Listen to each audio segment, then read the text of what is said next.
Puno na nga itong lagayan ng aming empty bottles dito sa locker kaya naman ito kinokolekta na nga namin para ma-drop ito sa vending machine ng Sparklo. Halos lahat nga kami dito sa store ay ganito ang ginagamit na tubig kaya naman napakabilis namin makaipon ng mga empty bottles. Lately nga lang namin na-discover na meron palang vending machine ng Sparklo sa mall na pinapasukan namin kaya naman ngayon lang din kami nakapag-ipon at nakapag-drop ng mga empty bottles. Umaabot nga na 30 bottles a week ang naiipon namin kaya naman medyo malaki din yung points na na-earn namin. Medyo konti pa nga itong itadrop namin ngayon dahil usually 2 plastic talaga ang idinadrop namin. Dati kasi ay 2 bakanteng locker ang pinaglalagyan namin ng mga empty bottles namin kaso nga na-occupy na yung isang locker kaya naman isa na lang yung available para paglagyan namin ng mga empty bottles. Ito nga pala yung vending machine kung saan namin hinuhulog yung mga empty bottles namin na matatagpuan sa main entrance ng Carrefour sa Marina Mall. At nagkataon pa nga na puno na nga yung lagayan na plastic sa vending machine kaya naman hinintay pa namin sila na palitan yung plastic. Aalis na nga sana kami nung nakita namin na nagpapalit si kuya ng plastic kasi nga nakabreak lang kami at akala namin ay matatagalan nga siya sa pagpalit nito. Pero sabi nga sa amin ng guard ay mabilis lamang daw palitan ito kaya nga hinintay na lang din namin. Tumulong na nga din si Kuya Guard para mas mapabilis yung trabaho nung nagpapalit ng plastic. Inayos niya nga lang yung pagkakalagay at isinarado na rin yung vending machine kaya nakapagsimula na rin kami sa paghulog ng aming mga bote. Sa paghuhulog nga ay kailangang isa-isa lamang ang paglagay. Hihintayin mo nga ulit mag-color green yung bilog na yan bago mo nga ulit pwedeng lagyan ng susunod na bote. Hanggang sa maihulog mo nga lahat ng empty bottles na hawak mo. Medyo may katagalan din ang paghulog neto dahil nga isa-isa lang ang pwede mong ilagay.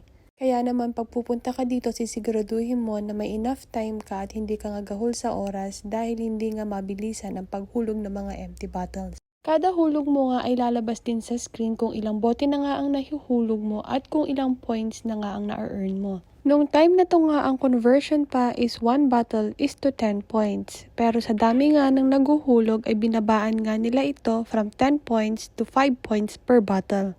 At nilagyan na nga rin nila ito ng limit na 40 cans or bottles lang per transaction ang pwede mong ihulog or total of 200 points. Medyo na-disappoint nga kami nung nalaman namin na binawasan na nga nila yung points per bottle. Ganon pa man ay nag-iipon pa rin kami ng mga empty bottles at patuloy pa rin kaming maghuhulog dito. Mas maganda na rin naman yon kahit paano may 5 points ka per bottle na naiipon kaysa naman sa wala. Kaya nga nang madalas nilang sinasabi, it's a win-win situation. Nakakatulong ka na sa pagre-recycle at the same time ay nakaka-earn ka pa ng points na pwede mo ngang i-redeem sa mga certain shops na kapartner ng Sparklo gaya na nga lang ng Carrefour. Kaya naman kung kagaya ka nga namin na gumagamit ng mga ganitong klaseng bottles ay simulan mo na nga ring ipunin para naman maihulog mo din sa mga Sparklo vending machine na malapit nga sa area mo. Nung nag-search nga ako about Sparklo ay nakita ko nga na marami na rin silang mga recycling machine na nakalagay sa mga public areas.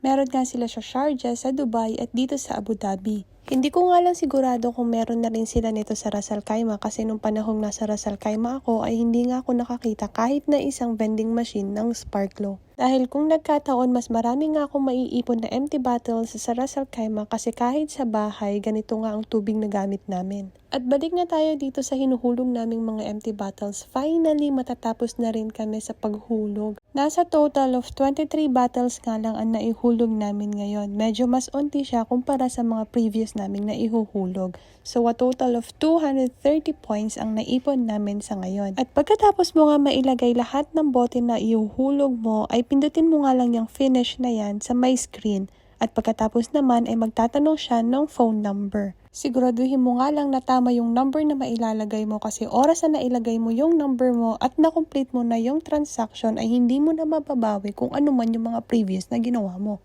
Tapos mo nga makomplete yung transaction ay makaka-receive ka ng message from Sparklo. Kailangan mo nga lang i-download yung application ng Sparklo para makita mo kung ilang points na ang meron ka. Makikita mo rin sa application yung mga previous transaction mo kagaya na lang ng mga date kung kailan ka naghulog ng mga bote. At kung ilan yung mga points na naiipon mo per transaction. Makikita mo rin sa application yung mga shops or brand kung saan pwede mong i-redeem yung mga points na naipon mo. Sa pagkakatanda ko nga, nung nag-check ako last April, ay kokonti pa lang yung mga shops kung saan pwede mong i-redeem yung mga points na nakuha mo. Pero kanina nga nung mag-check ako ay nagulat ako kasama na rin pala ang Victoria's Secret, Huawei at marami pang iba sa mga shops na pwede mong pag-redeeman ng points. Last April kasi nung mag-check ako, parang ang nakita ko lang ay ang Carrefour, Adnoc at saka ang H&M. Sensya na nga kayo dahil hindi ko nga kayo muna mabibigyan ng information kung paano nga mag-redeem ng points dahil pati nga ako ay hindi ko pa nasusubukan kung paano mag-redeem ng points. Hayaan nga ninyo dahil sa susunod na magre-redeem ako ay i-update ko din kayo kung paanong magiging experience ko. Para naman sabay-sabay tayong ma-inspire na mag-ipon nga ng mga empty bottles at can para maihulog natin at ma-convert natin into points. O paano ba yan? Magkita na lang ulit tayo sa susunod na video. Bye!